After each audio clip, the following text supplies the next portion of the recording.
بسم اللہ الرحمن الرحیم۔ محترم ناظرین السلام علیکم۔ اللہ تعالیٰ کے ایک نبی پر آزمائش و امتحان کا ایک سخت وقت آیا اور مصیبتوں اور بلاؤں نے انہیں ہر طرف سے گھیر لیا، مگر وہ صبر و شکر کرتے رہے، کبھی حرف شکایت تک زبان پر نہیں لائے۔ بالآخر اللہ پاک نے انہیں اپنی رحمت سے ڈھانپ لیا، تمام مصائب دور کر کے ان کو فضل و عطا سے مالا مال کر دیا۔ واقعے کی تفصیلات اس ویڈیو میں بیان کی جائیں گی۔ حضرت ایوب علیہ السلام بنی اسرائیل کے ایک جلیل القدر پیغمبر تھے۔ آپ حضرت ابراہیم علیہ السلام کی نسل سے ہیں۔ آپ کا یہ روزانہ کا معمول تھا کہ اس وقت تک خود کھانا نہیں کھاتے تھے جب تک 10 مساکین کو کھانا نہ کھلا دیتے۔ یہی حال لباس کے معاملے میں بھی تھا، یعنی آپ جب کوئی نیا کپڑا زیب دن کرتے تو اس سے پہلے 10 غریبوں کو نئے کپڑے پہننے کے لیے دیتے۔ اللہ تعالیٰ نے حضرت ایوب علیہ السلام کو بے شمار مال و دولت عطا کی تھی، اس کے علاوہ کثرت اولاد سے بھی نوازا تھا۔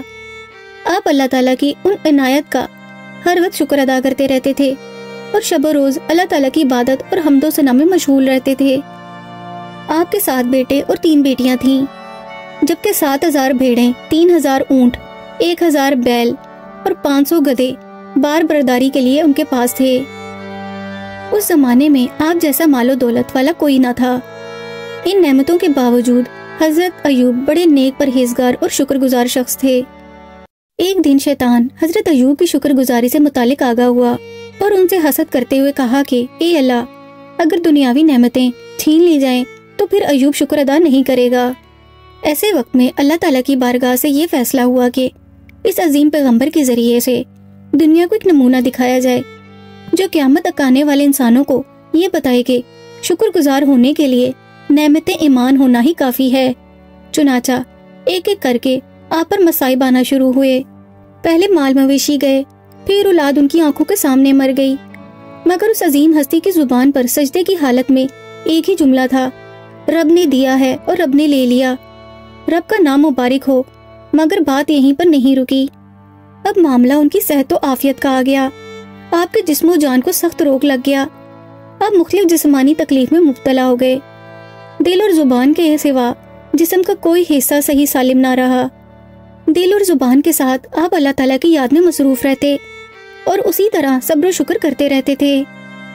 جب درد حد سے بڑھتا تو اللہ سے فریاد کرتے کہ اے اللہ، شیطان نے مجھے اذیت اور تکلیف میں مبتلا کر رکھا ہے۔ جب ضبط جواب دینے لگتا تو اللہ کی بارگاہ میں التجا کرتے کہ میں سخت تکلیف میں ہوں اور تو سب سے بڑھ کر رحم کرنے والا ہے۔ مرض کی شدت اور طوالت کی وجہ سے باقی نعمتیں اور اسباب وسائل بھی جاتے رہے، ہر وقت خدمت میں رہنے والے ساتھ چھوڑ گئے، اہل خاندان اجنبی بن گئے، غلام بھاگ گئے، باغات اور زمینیں دوسروں کے پاس چلی گئیں، مویشی اور دیگر مال و متاع ایک ایک کر کے ہاتھ سے نکل گئے۔ صرف ایک وفا شیار بیوی لیا، جو حضرت یوسف علیہ السلام کی پوتی تھی، آپ کے ساتھ رہیں۔ انہوں نے خدمت گزاری میں کوئی کسر نہ اٹھا رکھی، وہ بھی وقت کے ساتھ سے ضعیف ہو گئیں، مگر ہمیشہ خدمت کرتی رہیں، حتیٰ کہ وہ لوگوں کے گھروں میں کام کاج کر کے غذا کے چند نوالے حاصل کرتی اور لا کر آپ کو کھلاتی۔ جب نوبت یہاں تک پہنچی تو ایک دن آپ سے عرض کرنے لگیں کہ کاش آپ اپنے رب کے حضور دعا کرتے تو اللہ تعالیٰ آپ کو شفا عطا فرماتا۔ آپ نے جواب دیا کہ میں نے 70 سال صحت و سلامتی اور تندرستی میں بسر کیے ہیں، اب کم از کم 70 سال تو صبر کر لوں۔ اس جواب سے وہ اللہ تعالیٰ کی صابرہ بندی بھی مطمئن ہو گئی اور برابر خدمت جاری رکھی۔ حضرت ایوب علیہ السلام کے 2 بھائی تھے۔ ایک دن وہ آپ کو ملنے کے لیے آئے، لیکن آپ کی بیماری کی وجہ سے قریب نہ آئے اور دور کھڑے رہے۔ ان میں سے ایک نے کہا کہ اگر ایوب میں کچھ خیر ہوتی تو اللہ اس کو ایسی مصیبت سے دوچار نہ کرتا۔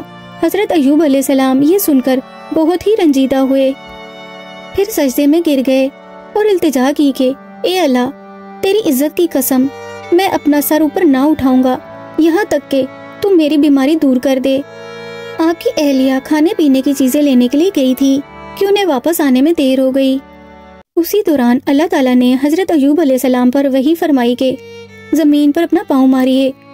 جب آپ نے پاؤں مارا تو وہاں سے ٹھنڈے میٹھے اور صحت افزا پانی کا چشمہ ابل پڑا۔ وحی الہی کے مطابق آپ نے اس سے غسل بھی کیا اور نوش بھی فرمایا۔ موجزانہ طور پر فوراً مرض و نکاہت کی تمام اندرونی اور بیرونی علامات و آثار ختم ہو گئے اور اب بالکل تندرست و توانا ہو گئے۔ جب آپ کی اہلیہ کھانے پینے کی کچھ چیزیں لے کر واپس آئی تو انہیں پہچان نہ سکی۔ پوچھا کہ آپ نے یہاں اللہ کے نبی کو تو نہیں دیکھا جو تکلیف میں مبتلا تھے؟ باخدا بیماری سے قبل ان کی شکل و شباہت بالکل آپ جیسی تھی۔ آپ نے فرمایا کہ وہ میں ہی ہوں۔ اہلیہ نے کہا کہ اے بندہ خدا، آپ مجھ سے مذاق کر رہے ہیں۔ آپ نے دوبارہ فرمایا کہ میں ہی ایوب ہوں۔ یہ چشمہ دیکھو، اس سے اللہ تعالیٰ نے مرض کے آثار دور کر کے مجھے صحت و سلامتی لوٹا دی ہے۔ تب ان کی خوشی بے انتہا تھی۔ تندرست ہونے سے پہلے ایک مرتبہ آپ کی بیوی نے کچھ ایسے کلمات کہہ دیے تھے جو صبر و شکر کے منافی تھے، تو آپ نے قسم کھا لی کہ اگر میں تندرست ہو گیا تو تمہیں 100 کوڑے ماروں گا۔ تندرست ہو جانے کے بعد آپ کو قسم سے بری ہونے کی فکر لاحق ہوئی۔ ایسی وفا شیار بیوی کو 100 کوڑے ماریں تو کیسے؟ چنانچہ اللہ تعالیٰ کی طرف سے قسم پورا کرنے کی یہ تدبیر سکھائی گئی کہ اپنے ہاتھ میں تنکوں کا ایک جھاڑو لو اور اسے مار کر اپنی قسم پوری کرو۔ اللہ تعالیٰ نے اپنی رحمت سے حضرت ایوب علیہ السلام کی ساری تکالیف دور کر دیں۔ آپ کی جتنی اولاد وفات پا گئی تھی اتنی ہی دوبارہ دے دی گئی۔ جو مال مویشی ختم ہو گیا تھا اس کو دگنا کر کے لوٹا دیا گیا۔ مصائب کے آغاز سے اختتام تک 18 برس لگے۔ آپ نے اپنی چوتھی پشت تک کو دیکھا۔ آپ کی نعمت والی طویل زندگی بھی گزر گئی اور مصائب پر صبر اور نعمتوں پر شکر ہمیشہ کے لیے باقی رہ گیا۔ آپ نے 140 سال کی عمر میں وفات پائی۔ محترم ناظرین، اگر آپ کو حضرت ایوب علیہ السلام کا یہ واقعہ پسند آیا ہو تو کمنٹ کر کے اپنی رائے کا اظہار کیجیے اور اس ویڈیو کو لائک اور شیئر کیجیے۔ اور اس طرح کے مزید تاریخی، تحقیقی اور معلوماتی واقعات کے لیے ہمارے چینل اشال اسلامک اسٹوریز کو سبسکرائب کیجیے۔